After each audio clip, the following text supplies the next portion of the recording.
तो कोई चंद लोगों के नाम ही बता दें जिनसे आपने राब्ता किया। मैंने बहुत से लोगों से राब्ता किया है। मैं परसों आपको पता लग जाएगा। नहीं तो परसों तो उनको लाहौर में इजाज़ साहब परसों तो आपको नाम ही बताएंगे तो पता लग जाएगा। आज आपसे पूछ रहे हैं ना, तो 2-4-6 नाम बता। नाम उसके अंदर देखें, नाम उसके वो कौन से वो कौन से उस मंडी के नाम है जिसमें जिसकी जो दुकान उनमें से कोई जो आए ना आए वो तो उस दिन पता लगेगा। आपने किस किस को दावत दी, सिर्फ इतना बता दें। मैंने कोई 25-30 इलेक्टेबल्स को दावत दी है। मैंने 2-3 दीनी जमातों के साथ बातचीत हुई है। मैं कुछ सीट एडजस्टमेंट के लिए लबैक से बातचीत कर रहे हैं, हो रही है। कुछ JUI एस से बातचीत हुई है। कुछ मरकजी मुस्लिम लीग के साथ बातचीत हुई है। कुछ मेरी GDA के साथ भी बातचीत हुई है, तो उनसे भी मैं मिलने के लिए जाऊंगा। और कुछ 25 के करीब हमारे दोस्त हैं जो कि मतलब अटक से लेकर और रहीम यार खान तक हैं, जिनको मैंने दावत दी है। मैं देखते हैं अब कितने लोग आते हैं वहाँ। अच्छा, तो मैं नाम इसलिए नहीं लेना चाहता कि कल को आप कहें देखो इजाज़ साहब ने कहा फलां भी आ रहा है, वो नहीं आया। हाँ, वैसे और हो सकता कोई रोक ना ले। अच्छी खासी क़यादत वहाँ इंशाल्लाह मौजूद होगी। और मैंने सोचा है कि हम कौमी यकजहती के लिए, पाकिस्तान के नजरियात के लिए, दीन की बालादस्ती के लिए आप कहीं कौमी यकजहती कौंसिल तो नहीं बनाने लगे? कौमी यकजहती इत्तेहाद, चले नाम भी बताया तो आपको। चले कौमी यकजहती इत्तेहाद, चले नेशनल यूनिटी अलायंस इंशाल्लाह को हम लेकर चलेंगे। और अगर अल्लाह को मंजूर हुआ, अगर मियाँ साहब इसमें आना चाहे तो देखिए, अब हम मैंने कहा ना अभी, तो वो तो बहुत बड़ी जमात है, हम तो छोटे से लोग हैं। इतने बड़ी जमात के साथ हम किस तरह मुकाबला कर सकते हैं? माजी का कोई वफाकी वजीर भी हो सकता है। छोटी छोटी जमातों के साथ जो नजरियाती हैं और जो अवाम से मोहब्बत करते हैं, जो पाकिस्तान को अपने से बालातर होकर सोचते हैं बेसिकली। शेख रशीद साहब भी आ रहे हैं? हैं जी, शेख रशीद साहब को दावत दी आपने? शेख रशीद साहब हम इंशाल्लाह पहली मीटिंग के बाद, मैंने हल्की सी उनको दावत दी थी, लेकिन उस दिन उनकी तबीयत ठीक नहीं थी, तो ज्यादा गुफ्तगू हमारी नहीं हो सकी। नहीं, अब तो उनके कागज मंजूर हो गए, ठीक होगी तबीयत। पहले इजलास के बाद इंशाल्लाह बहुत से और लोगों को मैं दावत दूँ, बहुत से लोगों। चले अब दो की शादी करवा दें। माजी का कोई वजीर आजम या माजी का कोई वफाकी वजीर? वफाकी वजीर बहुत होंगे, वजीर आजम भी हो सकते हैं, बलूचिस्तान से भी हैं। वो जरा उनके लिए मुश्किल है आना, लेकिन वो हमारे साथ हैं। उन्होंने कहा मेरा नाम भी बता देना, उनका नाम भी मैं बता दूंगा। वो भी आ रहे हैं, हमारे साथ आ रहे हैं। कुछ हमारे दोस्त जो हैं वो रहीम यार खान से हैं, बावलपुर से हैं, सियालकोट से हैं। चले मैं समझ गया, रहीम यार खान वाले सारे, राजनपुर से हैं, DG खान से हैं, वो सारे आएंगे। आप ये इत्तेहाद जो बना रहे हैं, आपने जो मिली यकजहती इत्तेहाद आपने नाम ले लिया। मिली यकजहती नहीं, कौमी यकजहती इत्तेहाद जो है, नेशनल यूनिटी अलायंस, ये पूरे पाकिस्तान में अपने उम्मीदवार भी खड़ा करेगा। ये उम्मीदवार हमारे खड़े हुए हैं ना, सारे इंडिपेंडेंट खड़े हुए हैं। इंशाल्लाह वो इस अलायंस के तहत लड़ेंगे इलेक्शन। तो इंतखाबी निशान एक ही लेंगे?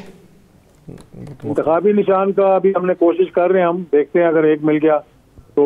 लेकिन उसकी डेट तो गुजर चुकी है, लेकिन मैं एप्लीकेशन दी है। 2-3 जमातें जो हमारी हैं उन्होंने लिख के दे दिया कि हमें इस इत्तेहाद, कौमी यकजहती इत्तेहाद से हमने लड़ना है, हमें सिंबल जो है वो एक इस्तेमाल करें। उन्होंने कहा आप अपनी किसी जमात का भी इस्तेमाल करते हैं, लेकिन उसकी डेट गुजर चुकी है।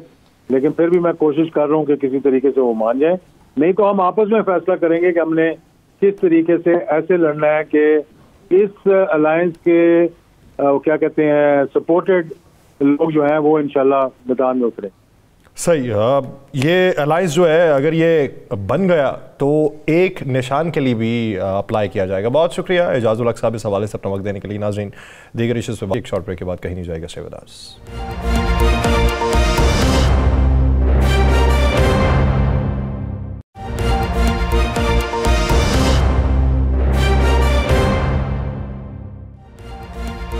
ब्रेक के बाद खुशामदीद। नाज़रीन, सेनेट की इस करारदाद से पहले बिसात बिछी हुई थी, मोहरे भी पड़े थे, तो शतरंज के खिलाड़ी इधर उधर हो रहे थे, मुख्तलिफ केसेस मुख्तलिफ जगह पे लगे हुए थे। क्या ये सारा कुछ रायगंज आएगा या वो जो सब कुछ चल रहा है उसी के मुताबिक सब कुछ होगा। राना साहब, नाहिली केस, ताहयात नाहिली केस, एक तरफ नैब इस्लामाबाद हाई कोर्ट में पहुंचा, अब नैब से मुतासर मेरे ख्याल से पाकिस्तान पीपल्स पार्टी कोई एक रहनुमा होंगे, तो उसके अलावा उधर अब वो महफूज फैसला है, उसके असरात क्या देखते हैं पाकिस्तानी सियासत? कुछ भी नहीं होंगे। उसमें रिलीफ किसको मिलना है? मियां नवाज शरीफ साहब को, जहांगीर तरीन साहब को, ऐसे ही है ना। तलाल चौधरी ने हाल साहब हो गए, चंद एक हो गए, ठीक है। मियां साहब के कागज मंजूर हो गए? हाँ जी, हो गए। जहांगीर तरीन साहब के हो गए। आरओ तो इतना तक, आरओ तो सुप्रीम कोर्ट के फैसले से भी तगड़ा है ना, मंजूर हो गया ना, सारा कुछ ठीक हो गया। तो अब ये सारी जो बहस है ना यासर साहब, इसका कोई फर्क नहीं। अब ये देखें अवाम किसको वोट दे रही है, अवाम किसको तस्लीम कर रही है, अवाम किसको एनओसी दे रही है कि जनाब ये हमारा वजीर आज़म होगा, ये हमारा एमएनए होगा, ये हमारा एमपी होगा। अवाम को एनओसी देने देना यार, अब मैदान लगने दे। अब ये बहस ख़त्म हो चुकी है। अच्छा ये ना, ये होता है इससे 3 माह पहले, 4 माह पहले, भाई जिस दिन मियाँ साहब के फिंगरप्रिंट लगाने के लिए, लेने के लिए तो जहाज़ के बाहर चला गया था बंदा, उसी दिन पता लग गया था यार काम तो सारा सिद्धा है। इसी तरह है ना यासर साहब, मैं गलत तो नहीं कह रहा, मुझे पता आपको तकलीफ होगी, लेकिन मैं गलत तो नहीं कह रहा ना। नहीं, मेरे पे बार बार टेस्टर क्यों लगाते हैं आपने पता नहीं मुझे इसहाक डार समझ रखा है या कोई और समझ रखा है कि पहले जाके हिद्दत चेक करनी है भिजवा के, तो आप बार बार मुझे ही टेस्टर लगाते हैं। चले मैं आपको टेस्टर नहीं लगाता जी, गलती हो गई है मुझसे, डर लगता है। आप इक़्तिदार में आने का ख्वाब देख रहे हैं। कहाँ पे आने में? इक़्तिदार में मैं यानी आप वो जमात जो है, तो बात ये है कि अब ये बेमानी हो गया। मैं आप ज़हन में रखिएगा बात, ये बिल्कुल लफ्ज़ बेमानी हो गया। लोगों को पता है जनाब कागज़ात मंजूर हो गए हैं, उनको ताहयात अहल कर दें, ताहयात नहल कर दें। अब इससे कोई फ़र्क नहीं पड़ता। फ़र्क इससे पड़ता है कि क्या अवाम उन्हें अहल कर रही है या नहीं कर रही। उससे अवाम पता चलेगा सियासी जमातों के टेम्परेचर का, उससे पता चलेगा अवाम की राय का, उससे पता चलेगा कि अवाम क्या पसंद करती है, क्या पसंद नहीं करती। देखें, इसमें जो ना एक शख्स मिला, उसने कहा भाई जी इस तरह करें, फलानी सियासी जमात को 10-10 हज़ार वोट ज़्यादा दे दे, पहले ही दे दे, और उससे कि अब आके इलेक्शन ना ले। मैंने कहा यार ये आप कैसे कह रहे? उसने कहा जी अवाम में जाके देखें तो सही ना। और यासर ये बात ठीक है इजाज़ुल हक साहब की, और ये बात आप भी माने मैं भी मानूं। मुझे याद है कि इलेक्शन से 2-2 माह पहले गली मोहल्लों में दफातर खुलते थे, लोग डोर टू डोर जाते थे, इलेक्शन कैंपेन होती थी, जलसे होते थे, पोस्टर स्टिकर होते थे, बच्चे बड़े नारे लगाते नजर आते थे, रैलियां निकलती थी, लोग जो है ना अपने इंतखाबी निशान सजाते थे। अब कुछ भी नहीं है। हाँ, अब बैठ के सज रही हैं, अब टेबल पे बैठ रहे हैं, अब फलां हो रहा है, अब फलां हो रहा है, अब फलां, अब ये हो रहा है। पाकिस्तान की सबसे बड़ी सियासी जमात 7-8 जमातों से सीट एडजस्टमेंट कर रही है। अब ये हो रहा है। अब ये हो रहा है कि इतना बड़ा वाकया हो गया, क़यादत जो है वो अभी तक सोच रही है कि असी की करना है। अब ये हो रहा है कि मेरी जान अवाम में निकलने के लिए तैयार कोई नहीं है कि अवाम में किस बुनियाद पर निकलें। मुझे बताएं ये कहाँ का असूल है? आप भाई, आप कोई नई सियासी जमात है? आप कोई कल की सियासी जमात है? क्या आप 40 लोगों को बिठा रहे हैं भाई आप हमारा मंशूर बनाएं? तो इसका मतलब है आज से पहले जो आपका मंशूर था, इतनी दफा वजीर आजम वजीर आला रहे, इतनी दफा आप लोग इलेक्शन लड़े, वो जाली मंशूर था। वो मंशूर जो था उस पर वो काबिल अमल नहीं था। क्यों आप 40 लोगों को बिठा के, आप 30 लोगों को बिठा के मंशूर कमेटी बना दी आपने कि मंशूर जनाब तैयार करें? वो सिर्फ 40 नहीं है सर, वो तो बाकायदा तौर पे आम आवाम में भी कहा गया है कि अगर आपकी कोई राय है तो बजरिया ख़त हमें इरसाल की जाए। अवाम की राय यह है कि जनाब एक मुनसिफाना इलेक्शन हो। अवाम की राय यह है कि लूटा हुआ माल जिस सियासतदान के पास भी है वो वापस करे। अवाम की राय यह है कि गरीब को रोटी मिले। अवाम की राय यह है कि मजदूर को नौकरी मिले। अवाम की राय यह है कि मेरिट पर नौकरियां मिले। अवाम की राय यह है कि एजुकेशन सस्ती हो, मेडिसिन सस्ते हो।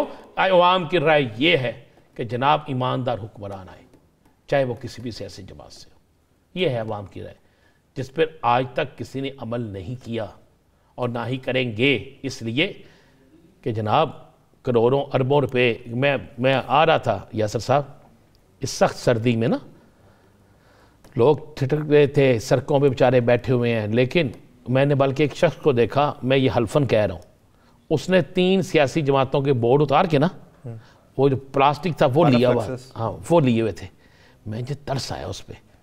मैंने कहा यार अल्लाह करते करे यही सियासी जमातें अगर इन बोर्ड्स की जगह रज़ाइयाँ, चादरें इन गरीब लोगों की जो सड़कों पे बैठे हैं इनको देना शुरू कर दें तो शायद इनकी आकबत भी बस बच जाए, शायद कि यकीनन इनकी आकबत भी बेहतर हो जाए और पाकिस्तान से गुर्बत का खात्मा भी हो जाए और इनका वोट बैंक भी बन जाए। लेकिन नहीं, ये तो आलम है। फिर आप कहते हैं जनाब कि गलियाँ नहीं सजती, मेले नहीं सजते, बाजार नहीं सजते। और यार जब आप क्या कहें, आज भी ना पाकिस्तान में जमहूरी तैयारे की बात हो रही है, जमहूरी जहाज़ की ना, आज भी जमहूरी जहाज़ इस्तेमाल हो रहा है, जमहूरी अवाम इस्तेमाल नहीं हो रही। अवाम के पास जाना आपको पसंद ही नहीं है, अवाम के साथ बात करना आपको पसंद ही नहीं है। अवाम या अवाम आपको पसंद नहीं करती या आप अवाम को पसंद नहीं करते, इन दोनों में से एक चीज़ है ना। लेकिन मैं आपको एक बात बताऊँ, इलेक्शन 8 फरवरी को होने चाहिए, हर सूरत होने चाहिए। ये पाकिस्तान की जीत होगी, ये दहशतगर्दी की हार होगी और हमने पाकिस्तान को जिताना है, दहशतगर्दी को हराना है। इसमें कौन सियासी जमात जीतती है कौन हारती है ये बात का मसला है। इलेक्शन कैसे होते हैं कैसे नहीं होते ये भी बात का मसला। इलेक्शन होने चाहिए। एक चीज़ बताइए, बिलावल भुट्टो बहुत पुरुमीद हैं, आज भी उन्होंने कहा है कि नहीं इलेक्शन तो 8 फरवरी को ही हो रहा है। अब जिस तरीके से पाकिस्तान पीपल्स पार्टी की तेजियां दिखाई दे रही हैं वो पाकिस्तान की किसी और सियासी जमात की दिखाई नहीं दे रही। जिस तरीके से उसने 10 जनवरी से लेके 6 फरवरी का वो अपने इंतखाबी जलसों का शेड्यूल जारी किया है, जिसमें एक सूबे में अगर आज एक जलसा हो रहा है तो कल को किसी और सूबे में और परसों फिर वापस उसी में। तो ये किस बिहाफ के ऊपर? देखिए अच्छी बात है, वो एक जमहूरी जमात होने का सबूत दे रहे हैं, इस पर कोई शक नहीं है। अगर किसी और सियासी जमात को भी आप ये सहूलत दे दें सब जलसा करने की, जुलूस करने की, तो PMLN को दी नहीं हुई जी, PMLN को दी नहीं हुई यार। वो उनको तो ये दिया हुआ है कि तुम सीधे वज़ीर आज़म हो, वो बेचारे ऐसे धोखे मर जाने ने, तो इसी धोखे में मर जाना है। वो भाई अवाम के वोट लें जाके, ये एक जलसा आप दिखा रहे हैं, ये एक मिनट ठहरे ना, इसका स्टेज दिखा दें दोबारा, मेहरबानी होगी, ये ज़रा नीचे से स्टेज भी दिखा दें। ये देखें वो इतना ही जगह छोड़ी हुई है, क्रिकेट का मैच कराना है इसमें, क्या ये फुटबॉल का मैच कराना, क्या कराना है इसमें भाई? कायद से मोहब्बत बहुत होती है ना लोगों को, दीवाना वार भागते हैं तो इसलिए वो हर्डल्स लगाए। बड़े भागते हैं, भाग जाते हैं, पुलिस स्टेशन से भाग जाते हैं, बाद में पता चलता जनाब है ही कोई नहीं। बड़ी बड़ी मोहब्बत है आपको, आपको क्या दस है, सदके जाऊं मैं कैसे